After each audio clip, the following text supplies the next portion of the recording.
In this video, I am going to provide some brief instructions for your lab assignment. This week, you are going to be working on your research proposal. Remember, you do have a final research proposal paper that you will turn in for this class as a group specifically for your lab. That paper is going to basically be written like a scientific paper or manuscript that you would find from a database like PubMed. You're going to work throughout the quarter on your specific research question that you've chosen. In this particular lab, you're going to start some of the beginning sections of that paper. So for example, the introduction. Later on in the quarter, as we go through your weekly labs, you will actually collect data and work on analyzing that data and writing it up. But for today, we're going to start on writing the introduction section, and we'll also start on writing some of the methods section as well. For this particular lab, please make sure that you've downloaded the assignment instructions from Canvas in that Word document. In that instructional document, it is going to have very specific requirements for the different sections that you're going to work on for this lab. So for this particular lab, you're going to write your introduction section. You'll also talk about the study design, which will go in the methods section later on. You're going to talk about and brainstorm some anticipated challenges that you might face when conducting this particular study, given your research question. The goal is to hopefully get you to think about what those challenges might be and how you might be able to address them or overcome them. And then the last part is your reference list, where you're going to include your references in a specific format. So the introduction is typically the first part of a scientific paper. And remember, as we talked about in our previous lab, we use this funneling technique. So we start out with kind of a really broad introduction to the topic, justifying why it's important. So why should we care about this given topic? So you want to introduce your reader to the topic and really justify why this topic is important. So for example, let's say that my research question this quarter as a student in Health 318 is I am going to look at the relationship between tobacco use and GPA. And let's say that I'm starting out my introduction. What I would want to highlight in the very first part of the introduction are statistics around why this topic is important. So one of the statistics I tend to use when I am writing studies, particularly in the field of smoking, I typically will use the statistic that cigarette smoking is the leading cause of preventable death and disease in the US. That is a really important fact that I want to communicate to my audience. And I might also add that smoking accounts for $240 billion in annual US healthcare spending. This topic, that first part, you want to introduce your reader to those very specific statistics. Avoid things like general statements, inserting your opinion. You really want to focus on the statistics that support the importance of this particular topic. And given that you're doing your projects on college students, you might want to also include data on college students in this introduction. So you might want to say X% of college students used a tobacco product within the last 30 days. So the stronger that this section is because you're using statistics. So make sure that you're avoiding general statements and you're really using those numbers and that data to justify the importance of your topic. The next part of the introduction is summarizing previous research. So I'm going to look for articles that look at the relationship between tobacco use and GPA in college students. I need to summarize at least 3 research articles in this particular section.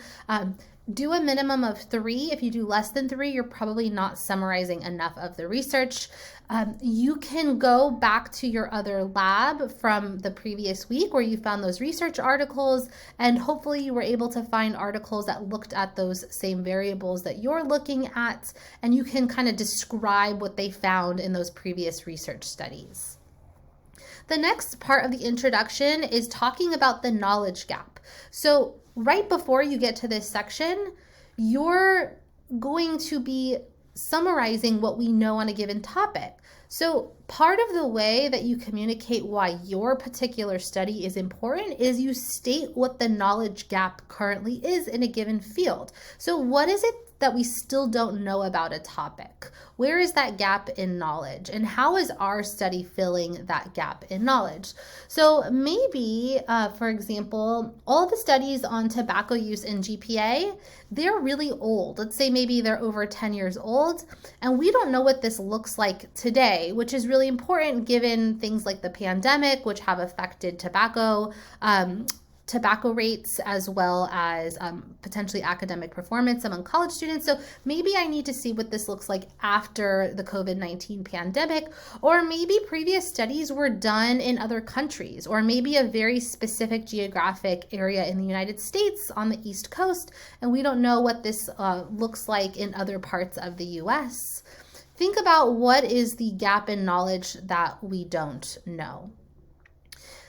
And then you're going to end the introduction with a couple of sentences that include the purpose of your study, so your main research question and your hypothesis. So for example, I could say the purpose of this study is to examine the relationship among tobacco use and GPA among college students.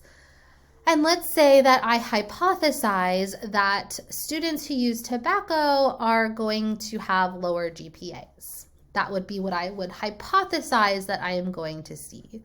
Please, when you write your hypothesis, do not simply state that you think you're going to see an association between your independent and dependent variable. So I would not say, I hypothesize that tobacco use is going to be associated with GPA. That would not be an adequate hypothesis. You need to specify the directionality in terms of what you think that relationship is going to look like.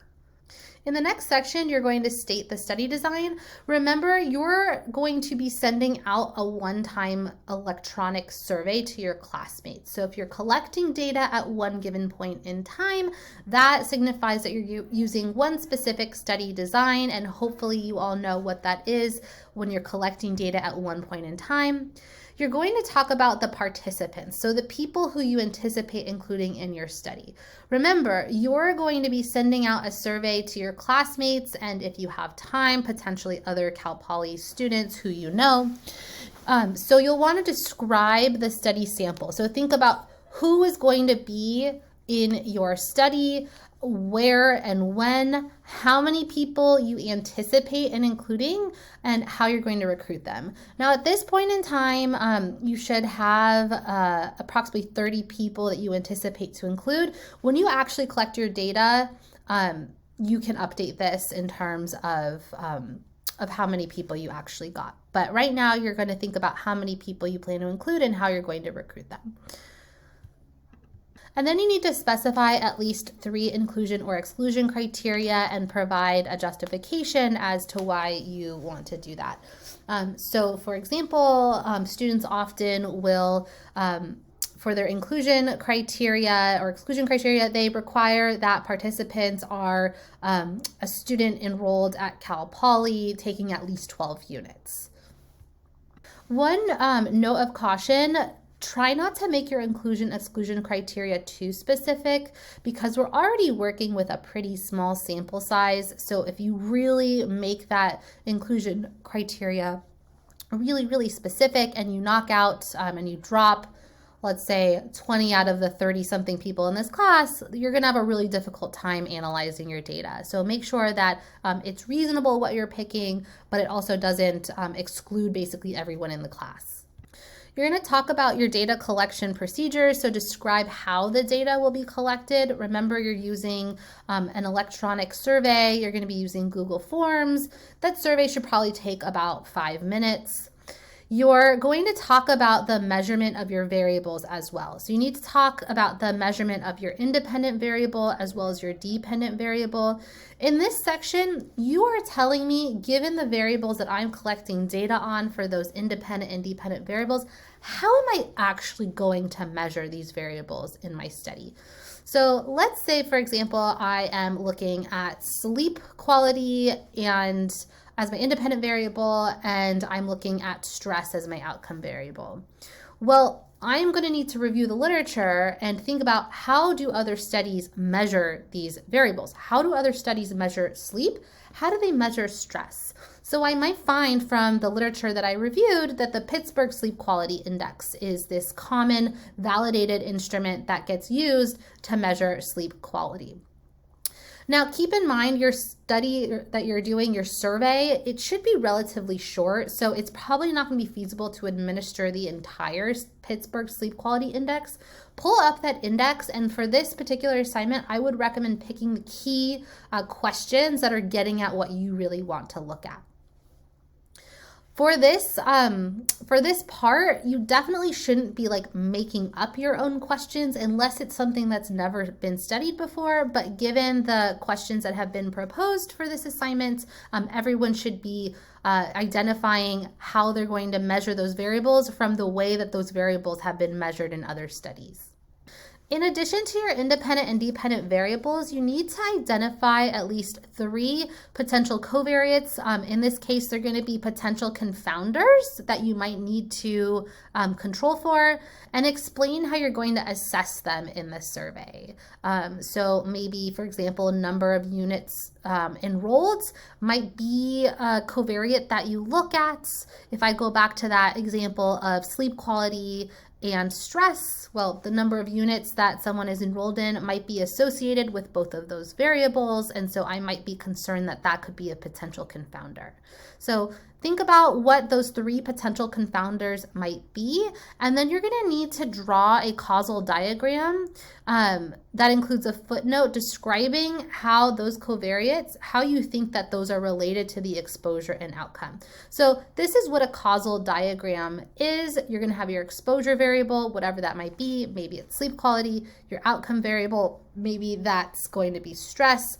And let's say my potential confounder in this example, one of them could be number of units enrolled. And I might explain that I think that students who have poor sleep quality might be taking more units. Maybe they're staying up later, they're studying in bed, and they have really poor sleep quality. So I hypothesize that number of units and sleep quality are related.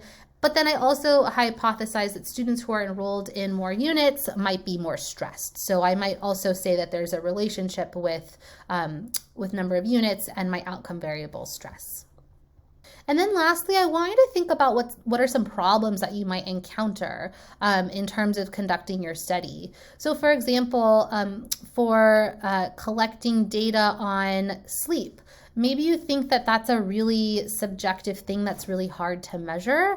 One of the ways that you might mitigate that issue is the fact that you're using a validated survey instrument. Or maybe you're worried that people aren't going to be truthful about a given question. Think about what some of the problems might be that you run into, and think about what steps you might take to address those problems. If you come across a challenge that you don't think you can address, then you can simply state that in your assignment as well. You'll also need to include a reference list for those articles that you cite. Please include your references in APA format. There is a link to APA format. Just go to OWL Purdue, and they've got really great instructions and detailed instructions for reference lists. And also make sure that your citations included in text follow APA format as well. For this assignment, make sure that it is double spaced. You want 1-inch margins, and your text needs to be at least 12-point font. You can use things like Arial or Times New Roman. Those are fine. You should have a title page. If you go to the OWL Purdue website, there is a student paper, and you can follow the instructions for that title page. And if you have any questions, please reach out to your lab instructor. This week, you're going to work on the lab assignment on your own as a group, and then in week 4, you will go to lab and continue to work on it. I will say that this particular assignment is a really important one, given that you're starting to write the initial sections of that final paper. So take your time, ask lots of questions, and it will be helpful.